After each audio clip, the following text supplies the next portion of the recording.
The participants considered ways forward to ensure the full and effective implementation of the JCPOA in all its aspects.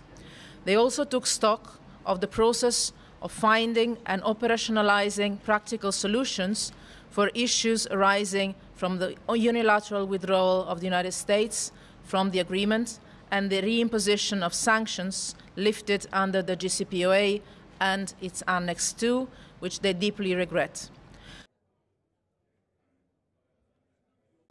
The participants recognize that Iran has continued to fully and effectively implement its nuclear-related commitments as confirmed by 12 consecutive reports by the International Atomic Energy Agency and reiterated the need to continue to do so.